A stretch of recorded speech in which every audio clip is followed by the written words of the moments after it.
Everyone, তোমরা সবাই কেমন আছো? আশা করি তোমরা সবাই ভালো আছো আর আমিও ভালো আছি। তো বর পায়েস করছিল পৌষ সংক্রান্তির আগের দিন। তো পায়েস করছিল তো আগে ও কী করেছে, গুড় আর দুধ তো একবারে ফুটিয়ে নিয়ে লাস্টে চালটা দিয়েছে, যেন সিদ্ধ হয়নি, আরও সমানে নেড়েই যাচ্ছে। আমার কাছে দেখো তো হয়েছে নাকি। আমি বললাম না হয়নি, আরও করো। আমি ভেবেছি হয়ে গেছে, বলছে না হয়নি। তো এই যে পায়েসও করছিল। আর এটা হচ্ছে সকালবেলার ভিডিও, পৌষ সংক্রান্তির দিনের ভিডিও। তো সকালবেলা উঠে গোপুর জন্য যে পায়েসটা কালকে রাতে করা হয়েছিল, তো সেই পায়েসটা গোপুর সামনে দিয়ে রাখা হয়েছিল। তো ওকে আগে দিয়ে তারপরে আমরা খাবো। তো এই গোপুকে ঘুম থেকে ওঠালাম।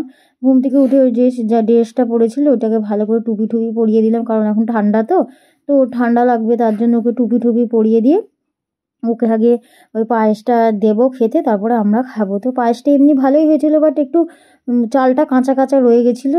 ছেলে মানুষ যে পায়েস করেছে সেটাই হচ্ছে বিশাল ব্যাপার।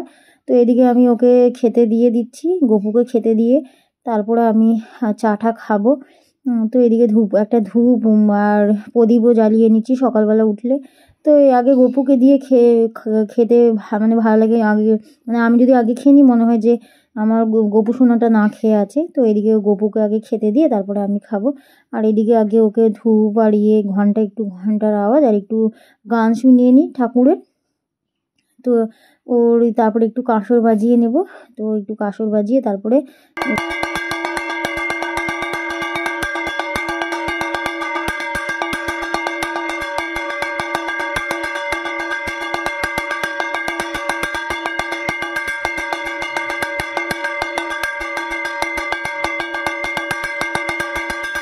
তো এদিকে আমার কাঁসরটা বাজানো হয়ে গেছে। আর এদিকে আমি গপুকে খাইয়ে দেবো। তো ওই পায়েসটাই দিচ্ছি, ওকে একটু খাইয়ে দিচ্ছি।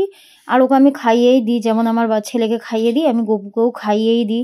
কারণ ও ছোটো তো নিজে নিজে খেতে পারবে, তার জন্য আর ওকে খাইয়েই দেওয়া হয়। তো ওকে খাইয়ে দিয়ে সকালবেলা সেবা দেওয়া হয়েছে। সকালবেলা এটা দিয়েছি, গপুকে সোয়েটার পরিয়েছি। তো সকালবেলা ওকে খেতে দিয়ে একদম ওকে বসিয়ে দিলাম দোলনাতে, আর একটু দুলিয়েও দিয়েছি।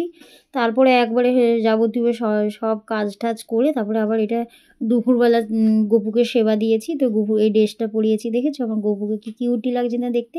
তো এই ড্রেসটা পুরো ফিটিংস হয়েছে। তো এদিকে এটা হচ্ছে আমার দুপুরবেলার পুজো হয়ে গেছে। আর এখানে দেখো বিউটি স্পট বেরিয়েছে, এটা আবার বিউটি স্পট। এখানে একটা বেরিয়েছে, এখানে একটা বেরিয়েছে। এখন বাজে 3টে, ভাত খাবো। তো আজকে দেখি চলো কি রান্না।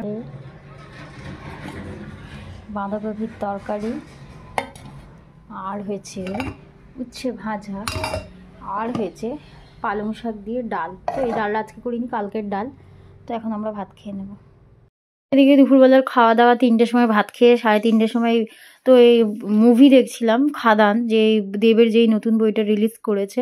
তো বর একটা অ্যাপ আছে, ওখান থেকে ডাউনলোড করে নিয়ে আসে। তো দেখছিলাম, ভালোই বেশ। আর মারপিটের বই না আমার ভালো লাগে না দেখতে।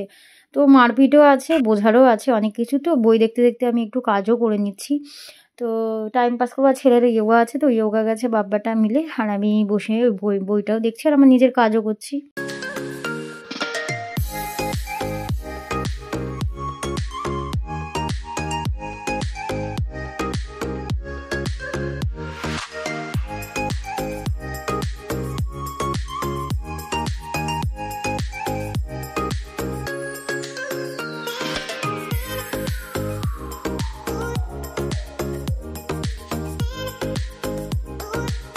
এটা দেখলাম, খারাপ না, বইটা ভালোই লাগলো। তো এইদিকে পড়তে বসিয়েছিলাম, পড়া ওকে পড়তে দিয়েছি। তো আমি উনান ধরাতে গেছিলাম, তো উনানটা ধরিয়েও দিয়েছি। পিঠে বানাবো আর রুটিও করে নেব, কারণ পিঠে বানাতে গ্যাস পুড়বে। তো 3 জনের জন্য অল্প করেই পিঠে করেছিলাম। তো প্রত্যেক বছর বলতে আগের বছর আর করা হয়নি, তো এই বছর করেছি। তো আমি কিন্তু এগুলো মায়ের কাছ থেকেই শিখেছি। আগে রুটিটা করে নিয়েছি, কারণ ছেলের আবার কালকে স্কুল আছে, তো ওকে তাড়াতাড়ি খাওয়াতে হবে। তো আমি রুটিটা করে আর এদিকে জল গরমটাও বসিয়ে দিয়েছিলাম।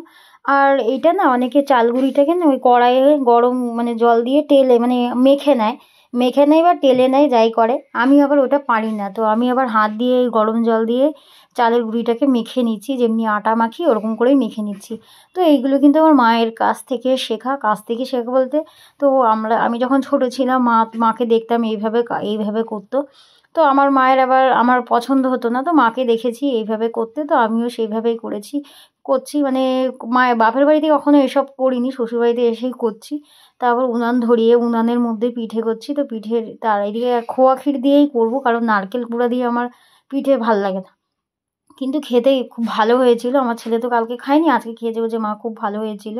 আর আমার বড় বলেছে খুব ভালো হয়েছিল। আর মাকে দিয়ে পাঠানো হয়নি, কারণ পিঠে জিনিস তো আবার নিয়ে যাব এক করতে, আর এক হয়ে বসে থাকবে, ওই জন্য মাকে আর দেওয়া হয়নি।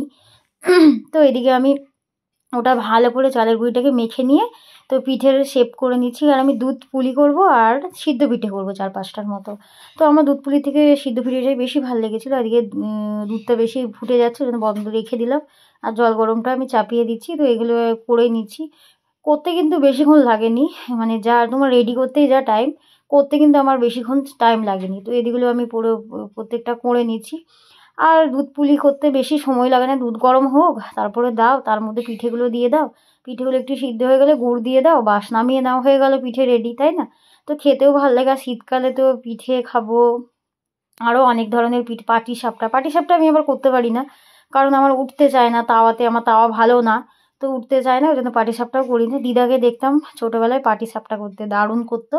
তো আমি পাটিসাপটাটা আর করতে পারি না। তো এখন তো অনেক রকমের জিনিস বেরিয়ে গেছে, ঘরেও লোকে পিঠা বানিয়ে পাটিসাপটা করে নেয়। তো আমি প্রত্যেকটা পিঠা ওরকম করে শেপ করে নিয়েছি। তারপরে দুধটার মধ্যে, আর দুধটা আমার অলরেডি ফুটেও গেছে, ফুটে একটু শুকনো হয়ে গেছে, আর দুধে জল দিইনি। তো আমার এদিকে হয়ে গেছে পিঠাগুলো, প্রত্যেকটা পিঠে আমি রেডি করে নিয়েছি। তো এই দেখো রেডি করে নিয়েছি, এবার এগুলো দুধের মধ্যে দিয়ে দেবো। দুধটাও ফুটে গেছে, তো দুধটা একটু নাড়িয়ে নিলাম। আর এই কয়লার আগুনেই করেছি, আর আগুনে তাপা হলো, প্লাস তোমার রান্নাটা পিঠেগুলোও দিয়ে দিলাম। আর চুষিও করেছিলাম, তো চুষি কটা করেছিলাম ওগুলোও দিয়ে দিলাম। আর এইগুলো কিন্তু আমার মায়ের থেকে শেখা, আর মা থাকলে বলতে আর একটু সরু করে কর, এটা বেশি মোটা হয়ে গেছে। তো নিজের মতো নিজে করেছি, খেলেই হলো। তো এদিকে দুধটাও ফুটে গেছে, ওগুলো দিয়েও দিলাম। আর একটু নাড়িয়ে নিচ্ছি, তো সিদ্ধও হয়ে গেছে, আর আগুনটা বেশ ভালো উঠেছিল, আর গ্যাসও বেঁচে গেল আমার, তাই না? পিঠে এগুলো করতে কিন্তু বেশিক্ষণ সময় লাগেনি। আমি কিন্তু ওই 9টা 9:30টার সময় বসেছি, আমার 10টার সময় 10:30টার মধ্যে কমপ্লিট হয়ে গেছে, রেডি করতেই যায়। তো এদিকে আমার দেখো হয়ে গেছে। ঠান্ডাতে বেশি টেস্ট লাগে। আর এটা হচ্ছে কটা ভাপা পিঠে করব। তো এই যে এই কটা রেখেছিলাম, এগুলোই করব। তো এর মধ্যে দিয়ে দিলাম। আর এগুলো কিন্তু আমার মায়ের দেখেই শেখা, মানে মাকে দেখিয়েছিলাম। আর আমি কীরকমভাবে দেখেছি বলো তো, মা করছে একটু আর চোখে দেখা, তো ওরকম করে দেখেই কিন্তু শিখেছি। তো এদিকে এই পিঠেগুলো একটুখানি ভাপা হয়ে গেছে, তো আমি একটু দেখলাম যে সিদ্ধ হয়েছে নাকি, তো সিদ্ধ হয়ে গেছে। তো ভিডিওটা আমার কেমন লাগলো তোমরা জানিও, যদি ভালো লাগে প্লিজ আমার চ্যানেলটিকে সাবস্ক্রাইব করে দিও আর আমার পাশে থেকো।